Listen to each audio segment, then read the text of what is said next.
Olá, somos discentes do Programa de Mestrado Profissional em Educação Física em Rede Nacional, o PROEF, da Unesp, Polo Bauru.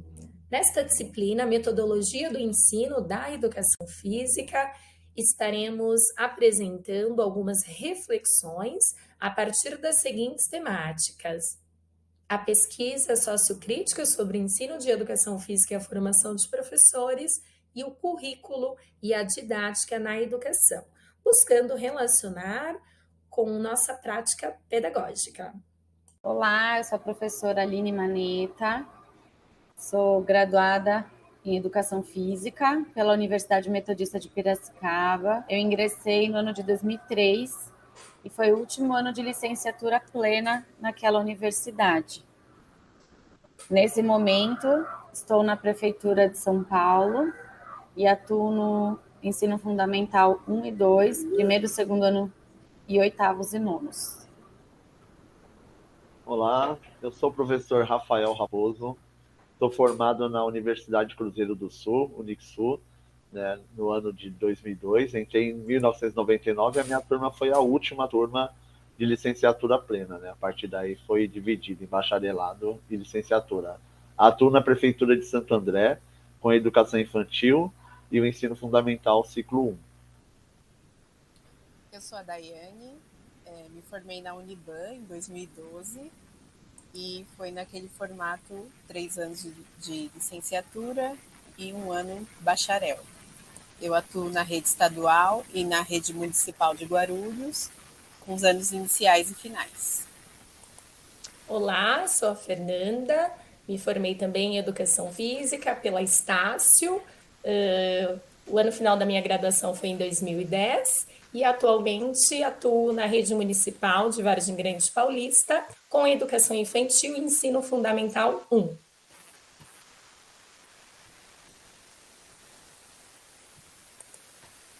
Na Universidade Metodista, lá em Piracicaba, a linha que eles seguiam era da motricidade humana e da corporeidade.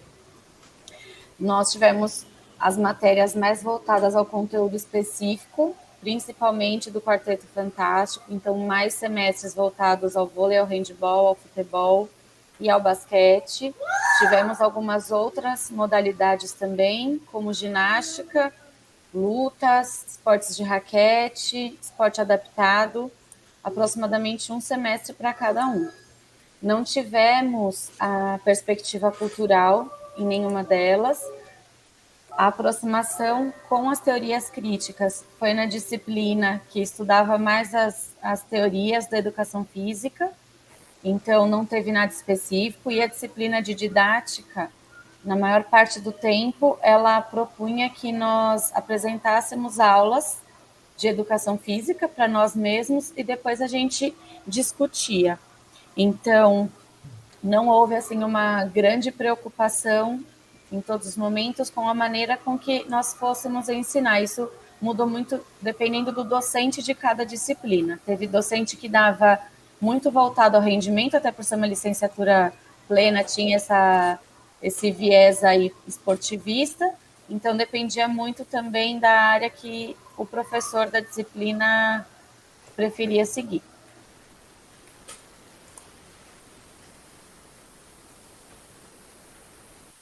Tá mudo, Rafa?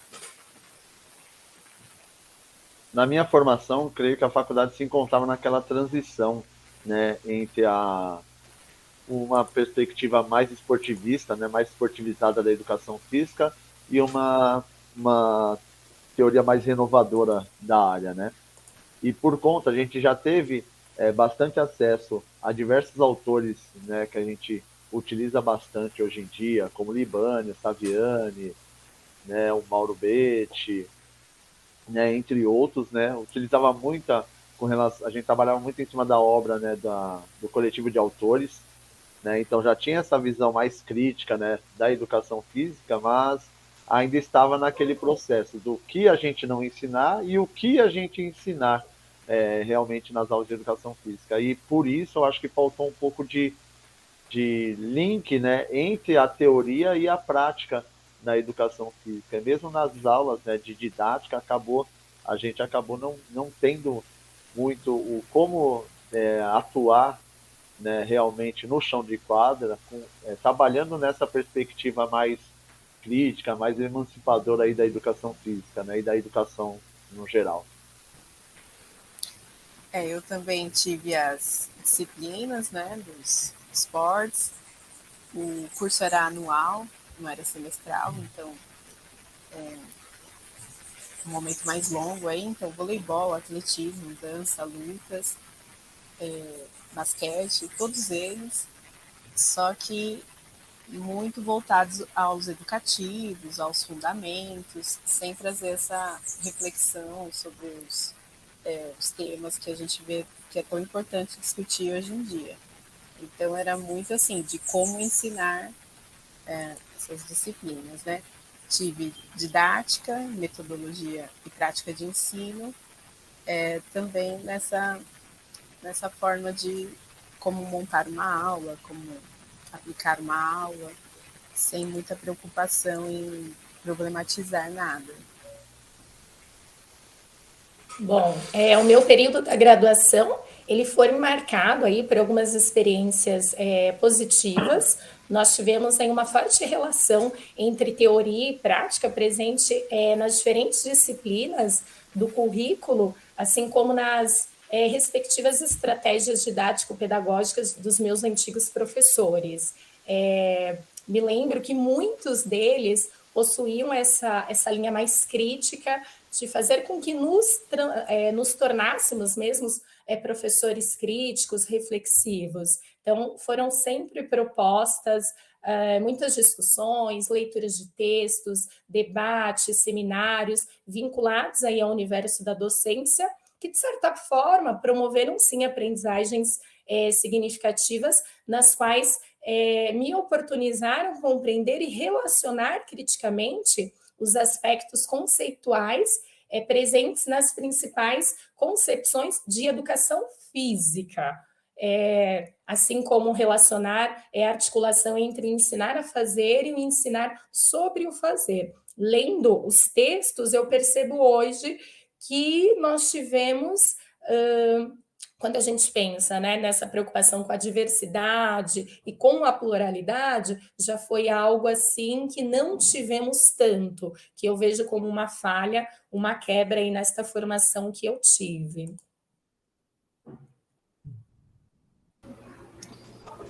Como a Fê falou da questão da diversidade, da pluralidade, essa até é uma discussão mais recente, né? A gente sabe que quem fez a graduação já um bom tempo atrás, como a gente, verdade, acabou passando assim, né? Não era nem na educação física, mas acho que a questão da pluralidade ela ainda não fazia parte assim tão forte da discussão na sociedade, né? Era um mundo bem diferente.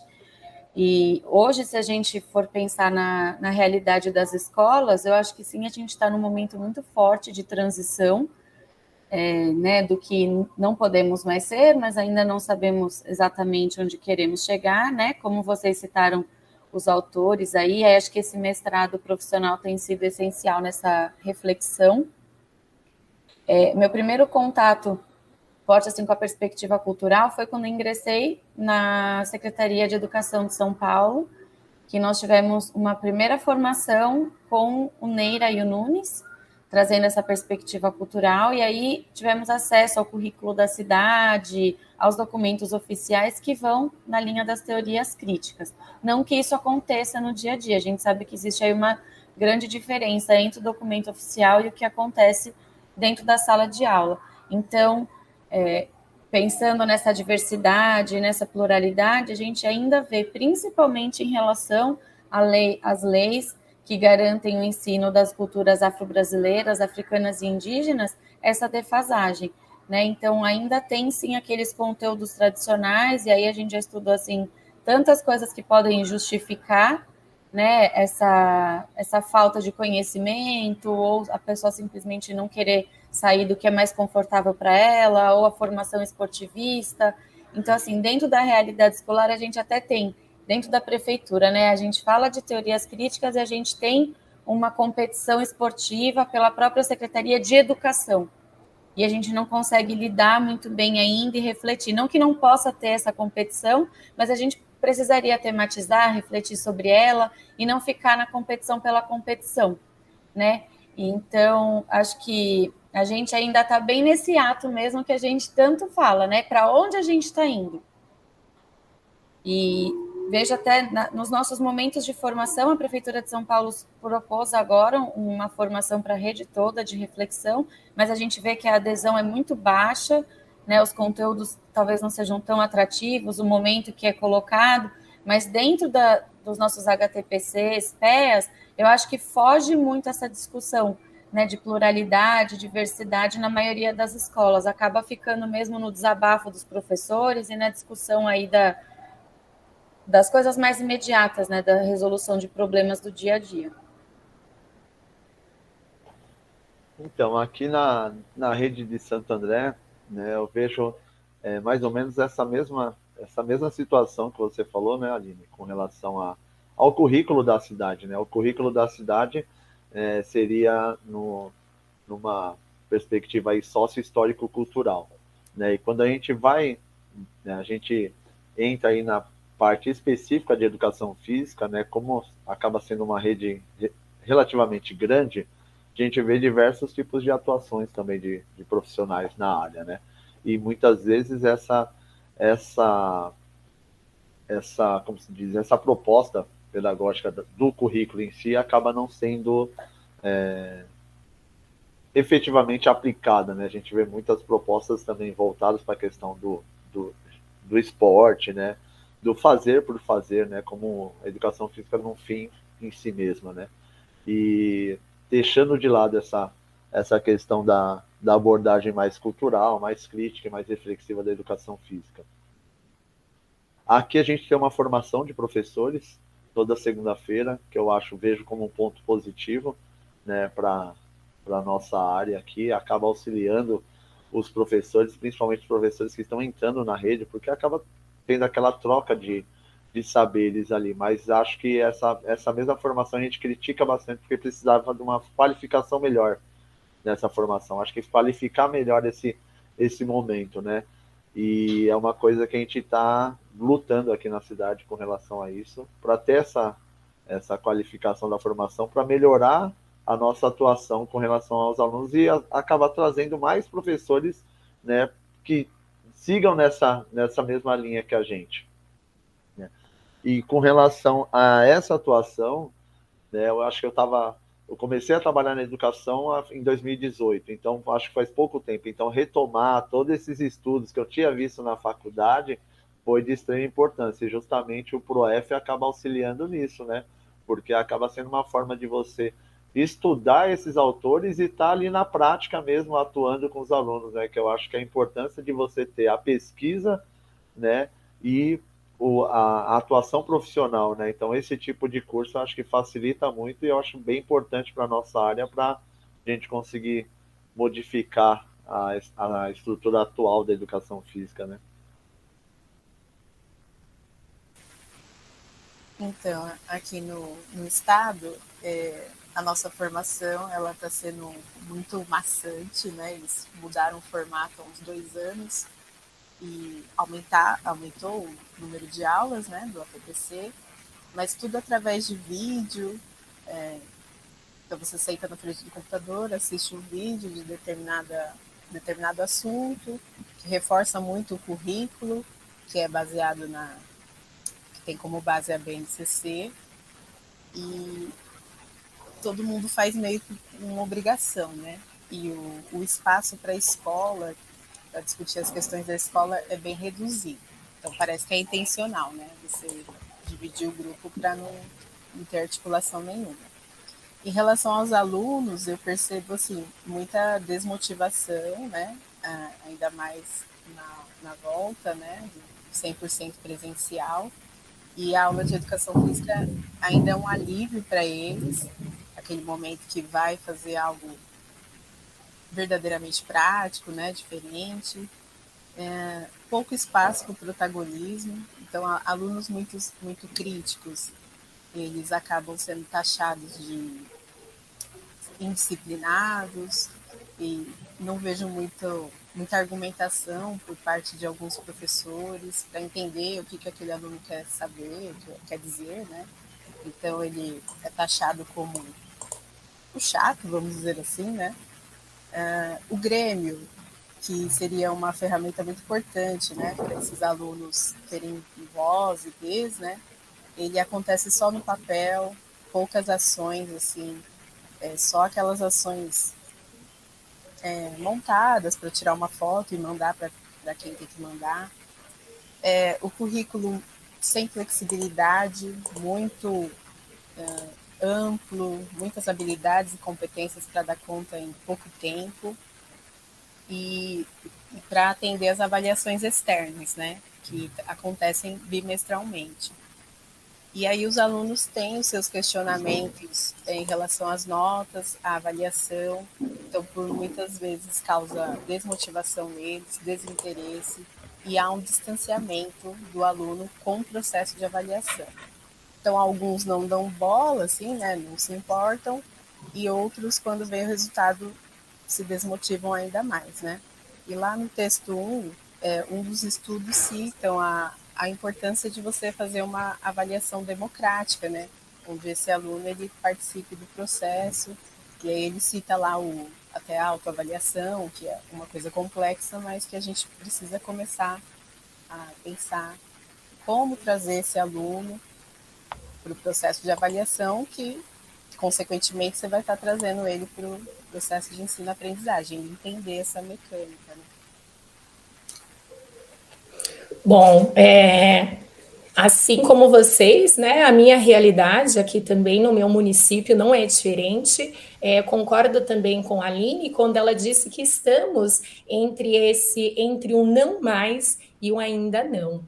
Para finalizarmos aqui, né, as nossas discussões, gostaria de salientar que a proposta, então, que consideramos e que concordamos também com os autores, principalmente em um dos textos, né, Libânio e Silva, que eles falam sobre o que né, o que vem a ser essa escola socialmente justa, pensando nesse currículo que atenda às diferenças, à diversidade, pensarmos, então, em um tipo de ensino que assegure, né, a todos os alunos e alunas aprenderem aquilo que é necessário, aprender como condição da igualdade entre os seres humanos e, ao mesmo tempo, considerar a diversidade humana e social desses alunos no processo de ensino-aprendizagem. Pensar no contexto mesmo de cada aluno, de acordo com as suas singularidades, enfim, de acordo também com os autores, né? Pensar nessa finalidade da escola pública seria possibilitar a eles uma formação cultural e científica sem ser etnocêntrica, que considere, então, a diversidade, inclusive aí dos grupos sociais minoritários. Alguém mais quer colocar alguma coisa que venha contribuir na nossa discussão? Queria lembrar de Libânio também, que fala, ele traz aí 2 estudos, e fala muito da gente valorizar o cotidiano dos nossos alunos e ouvir o que eles precisam e o que eles querem aprender, para que a aprendizagem ela realmente seja significativa, né?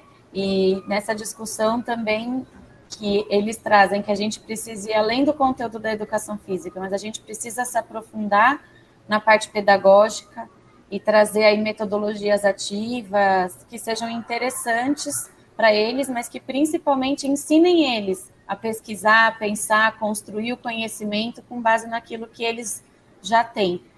Então, mudar, né, como o Freire já trazia para a gente esse papel do professor, né, que deposita daquela educação bancária, mudando essa perspectiva aí para ouvir, dar o protagonismo mesmo para os nossos jovens. Complementando o que você fala também, Aline, Sacristã ele fala muito sobre um currículo que seja aberto à pluralidade, que seja aí passível de ser reinterpretado pelos professores em função aí do contexto em que a escola está inserida, assim como você coloca. Então, pensando nessa diversidade, eu estava uma parte do texto aqui, né? Um autor que me chamou bastante atenção, uma uma fala dele aqui, que seria Santos, em 2006, quando ele fala: temos direitos a ser iguais quando a nossa diferença nos inferioriza, e temos o direito de ser diferentes quando a nossa igualdade nos descaracteriza. Então, acho uma frase muito marcante, assim, pelo menos nessa leitura, né, e que mostra, né, a importância do trabalho em cima da diversidade, né, e da pluralidade dentro da escola, né? E o que muitas críticas acabam tecendo sobre esse formato, né, sobre esse modelo de trabalho, é que acaba levando em conta que, focando nisso, você deixaria de estar passando o conteúdo, né? E o Libânio vem justamente falar, né, e ratificar essa questão, né, de que para atender a todos, né, por meio de um currículo de formação cultural e científica, em articulação direta com as diversidades, né, socioculturais, entrelaçado com as condições sociais e culturais, né, e materiais na vida dos alunos, né? Então, acho que dá para você conciliar as duas coisas em prol da educação, né? Só mais uma coisinha, aqui na rede municipal, é uma rede bem, assim, aberta, né? O currículo foi construído coletivamente, e aí um dos eixos lá é educação ambiental. E em uma das escolas que eu estou, eles trabalham isso de uma forma bem, assim, já está bem maduro o projeto, então a escola toda gira em torno da educação ambiental e a gente já consegue ver os alunos levar isso para suas casas, participação da família. Então, é o que o Libânio fala de uma educação como desenvolvimento de capacidades humanas em articulação com a diversidade, né? Então, a escola consegue, com esse tema, educação ambiental, que é tão importante, né? Já consegue mudar a realidade dos alunos e a escola trabalhar, assim, é uma escola de 4 períodos, mas ela consegue ter uma articulação assim da formação do professor, desde lá do planejamento do início do ano, e a cada bimestre, formações para os professores e diferentes projetos em que o aluno é de fato protagonista.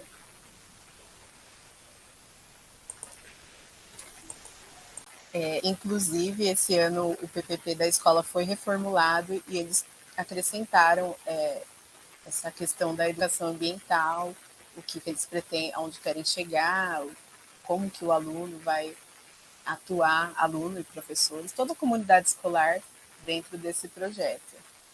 Então, que possamos todos juntos, né, seguir firmes em nossas escolas, pensando sempre aí em um caminho para uma escola socialmente justa, que atenda aí a diversidade, a pluralidade dos nossos alunos.